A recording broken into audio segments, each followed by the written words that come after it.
প্রচুর ধন সম্পত্তির মধ্যে সুখ নেই, মনের সুখই প্রকৃত সুখ। সুখ আসে আপনার মনের সন্তুষ্টি থেকে। সম্পদ ও শৌখিনতা কখনো আপনাকে সুখ এনে দিতে পারে না।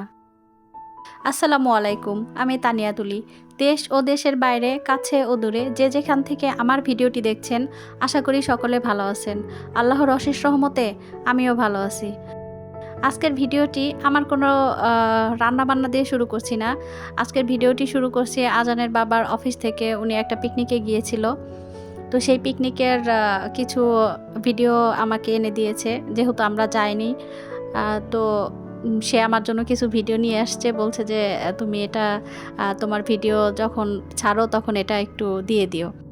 তো আমি আজকে তার সেই পিকনিকের কিছুটা ভিডিও আপনাদের সাথে শেয়ার করছি। আসলে মেঘনা ভিলেজ রিসোর্ট যেটা আছে সেখানে ওনারা পিকনিকে গিয়েছিল, আর এই জায়গাটা খুব সুন্দর ছিল, সেই জন্য কিছু ভিডিও আমার জন্য করে নিয়ে এসেছে। আর পিকনিক আমাদেরও আছে, কিছুদিন পরে অফিস থেকে আর একটা পিকনিক হবে, তো সেই পিকনিকে আমরা যাব ফ্যামিলি সহ, আর সেই ভিডিওটাও আপনাদের সাথে শেয়ার করব ইনশাল্লাহ। তো এখানে আজানের বাবা রিসর্টের ভিতরে যতটুকু পেরেছে ভিডিও করে এনেছে আমার জন্য, আর সেই ভিডিওটাই আমি আজকে আপনাদের সাথে শেয়ার করছি। এখানে বাচ্চাদের দেখার মতো অনেক সুন্দর সুন্দর জিনিস ছিল, যদিও তারা ফ্যামিলি সহ পিকনিকে যায়নি। এখানে অফিসের শুধু স্টাফরা যারা ছিল ওনারাই সবাই মিলে গেছে আর কি পিকনিকে।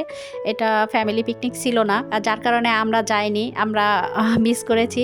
তবে একদিন ইনশাল্লাহ গিয়ে ঘুরে আসবো, আর তখন আপনাদেরকে ভিডিও করেও দেখাবো রিসোর্টটা আসলে কীরকম। তবে যতটুকু ভিডিওতে দেখছি এখানে বিনোদনের জন্য অনেক জিনিসপত্রই আছে। এখানে বাচ্চাদের খেলাধুলার জন্য নাগরদোলা আছে, তারপরে নৌকা আছে, কি বলে এটাকে, নৌকার মতোই তো দেখতে, সম্ভবত নৌকাই এটা। তো এইগুলো বাচ্চাদের খেলার জন্য যথেষ্ট। তারপরে এখানে একটা পুকুর আছে, পুকুরের মধ্যে কি বলে স্পিড বোটও আছে।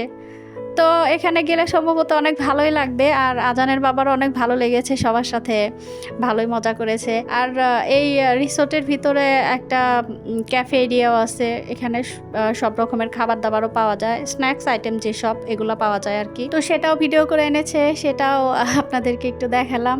এখানে ওনাদের একটা ফাংশনও ছিল, সেই জন্য স্টেজ বানিয়েছিল, আর স্টেজেরও ভিডিও করেছে। তবে জায়গাটা আমার কাছে খুব ভালো লেগেছে, খোলামেলা পরিবেশ, গ্রাম্য ভাব, খুব সুন্দর একটা জায়গা। আমি তো এখানে অবশ্যই যাব ঘুরতে, আমার জায়গাটা খুবই পছন্দ হয়েছে, খুবই ভালো লেগেছে।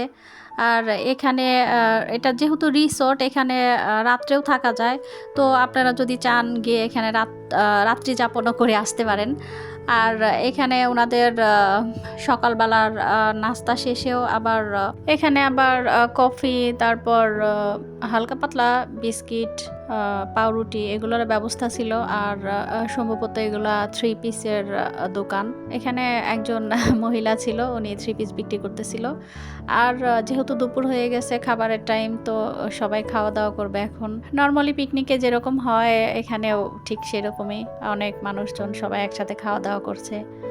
আর পিকনিক মানেই তো একটা আনন্দের জায়গা, মজা। তো সবাই মিলে অনেক মজা করেছে, এসে বলল যে খুব ভালো লেগেছে, জায়গাটা খুব সুন্দর ছিল, একদিন তোমাদেরকেও নিয়ে যাব। এখানে লটারির ব্যবস্থা করা ছিল, ওনাদের পিকনিকে সবসময় এরকম লটারির ব্যবস্থা করে থাকে। আর ফ্রিজ ছিল, টিভি ছিল। আজানের বাবাও 3টা টিকিট নিয়েছিল, বাট একটাও পাইনি কিছু।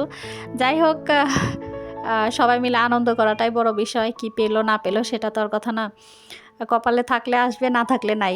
আজানের বাবাও 3টা টিকিট নিয়েছিল, বাট একটাও পাইনি। আর আজানের বাবা খাওয়া শেষ করে আবার এখানে আমার ননদের হাজব্যান্ড ছিল, তো ওনারা আবার পরে বসেছে, তো সেই ভিডিওটাও একটু করেছে। আর যেহেতু আজানের বাবা পিকনিকে গিয়েছে, তো সেখানে তো সে খাওয়া দাওয়া করছে, আর আমি আর টিউলিপ আমরা ভাবলাম কেন না আমরাও একটু বাসায় পিকনিক করে ফেলি। তো আমরাও এখানে খিচুড়ি রান্না করছি, আর মুরগির মাংস রান্না করব। তো খিচুড়িটা আমি সব মশলাপাতি দিয়ে মেখে বসিয়ে দিয়েছি। খিচুড়িটা হতে হতে আমি ওইদিকে মুরগিটা রেডি করে নিব। আর আজকে খিচুড়িতে আমি মটরশুঁটি টমেটো এগুলো দিয়েছি। মটরশুঁটি টমেটো দিলে শীতের দিনে খিচুড়িটা আমার কাছে খুব ভালো লাগে খেতে। আর একটু বেশি করে রান্না করেছি যেন আজানের বাবা এসেও খেতে পারে রাত্রে। তো এই তো আমার খিচুড়ি রান্না করা হয়ে গেছে। আপনারা বলবেন খিচুড়িটা কেমন হয়েছে। যেহেতু খাওয়াতে পারছি না আপনাদের, তবে খাওয়াবো ইনশাল্লাহ একদিন। আর এখন আমি আবার মুরগিটা এখানে ভুনা করছি। নতুন আলু দিয়ে দেশি মুরগিটা ভুনা করলে আমার কাছে খুবই ভালো লাগে খেতে। তো আমি এখানে মুরগিটা সবসময় যেরকম মেখে মুরগি রান্না করি, তো আজকে আর মুরগিটা সেইভাবে রান্না করব না। আজকে একটু অন্যরকমভাবে করছি। আগে পেঁয়াজ মশলাপাতি সব কিছু কষিয়ে নিয়েছি। তো আমার মাংস রান্না করা হয়ে গেছে। আর যেহেতু পিকনিক করছি তো সালাদ তো বানাবোই। আর পিকনিকের মতো করেই খাবো। টিউলিপ বলছিল, মা আমরাও তো ভালোই পিকনিক করছি। আমাকে হ্যাঁ, আমরা তো গ্রামে যখন ছোট ছিলাম তখন ডিম খিচুড়ি পিকনিক খেতাম, রান্না করতাম। এখনও যে করি না তাও না, এখনও গ্রামে গেলে দেখা যায় যে বাচ্চাদের সবাইকে সাথে করে নিয়ে ডিম খিচুড়ি পিকনিক হয়। তো এই তো আমার রান্না শেষ হয়ে গেছে। আর এখানে আমি খাবারটা বেড়ে ডেকোরেশনও করে নিয়েছি। বিকালবেলা ঘুম থেকে ওঠার পরে টিউলিপ বলছিল যে মা বিকেলের নাস্তায় আজকে পুলি পিঠা বানাও। আর যেহেতু টিউলিপের নানু পুলি পিঠার পুর বানিয়ে দিয়েছে, সেটা ফ্রিজে আছে, তো ভাবলাম যে তাহলে কিছু পুলি পিঠা বানিয়ে দেই। আর পুলি পিঠা গরম গরমটা খেতে খুবই ভালো লাগে। আজানের বাবাও এর মধ্যে চলে এসেছে পিকনিক থেকে, তো উনি বললো যে ঠিক আছে তাহলে পুলি পিঠা বানাও। আর আমি পুলি পিঠা দেখা যায় যে বাসায় যখন বানাই তখন ওই যেটা চালের রুটি, এটা বেলতে আমার একটু অসুবিধা হয়, এটা আমি খুব একটা ভালো পারি না। আটার রুটিটা যেরকম একদম স্মুথলি গোল হয়ে যায়, এটা আবার গোল হতে চায় না। আর পুলি পিঠার যেই এটা মেশিন, তো এটা দিয়ে প্রথমে ট্রাই করতেছিলাম, কিন্তু খুব একটা ভালো হচ্ছিল না। এর কারণে ভাবলাম হাত দিয়েই করি, যা হয় আর কি, যেরকমই হয়। তো চেষ্টা করেছি একটু ভিডিও করার, আপনাদেরকে দেখানোর। এরপর আমি হাত দিয়ে ট্রাই করছিলাম একটু ডিজাইন করার, যা হয় আর কি। তো এটা গরম গরম ভেজে সাথে আমি আজকে দুধ চাও বানাবো। গ্রাম থেকে দুধ এনেছি, সে দুধ দিয়ে চা বানাবো। তো এগুলোই আজকে বিকেলের নাস্তা। আর আমার ভিডিওটি দেখতে দেখতে কোনো একটি অংশ যদি আপনাদের ভালো লেগে যায় তাহলে অবশ্যই আমার চ্যানেলটি সাবস্ক্রাইব করে দিবেন।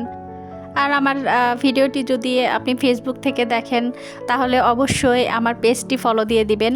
লাইক ও কমেন্ট করতে কিন্তু ভুলবেন না। আর অনেকে আছেন আমার ভিডিওটি দেখেন বাট লাইক কমেন্ট সাবস্ক্রাইব কিছুই করেন না। তো তাদের উদ্দেশ্যে বলছি আমার চ্যানেলটি অবশ্যই সাবস্ক্রাইব করে দিবেন, লাইক ও কমেন্ট করে আমার পাশে থাকবেন। আর আপনারা কি ধরনের ভিডিও আমার কাছে দেখতে চান সেটাও আমাকে জানাবেন কমেন্টের মাধ্যমে। আমি পিঠাগুলো তেল গরম করে তার মধ্যে পিঠা দিয়ে ভেজে নিয়েছি। আর এখানে আমি দুধ চাও বানিয়ে ফেলেছি। তো সবাই মিলে একসাথে খাওয়া দাওয়া করব। এই তো আজকের বিকেলের নাস্তা, পুলি পিঠা আর দুধ চা। আজকের মতো এইটুকুই। আমার ভিডিওটি ভালো লাগলে অবশ্যই লাইক ও কমেন্ট করবেন। আল্লাহ হাফেজ, আসসালামু আলাইকুম।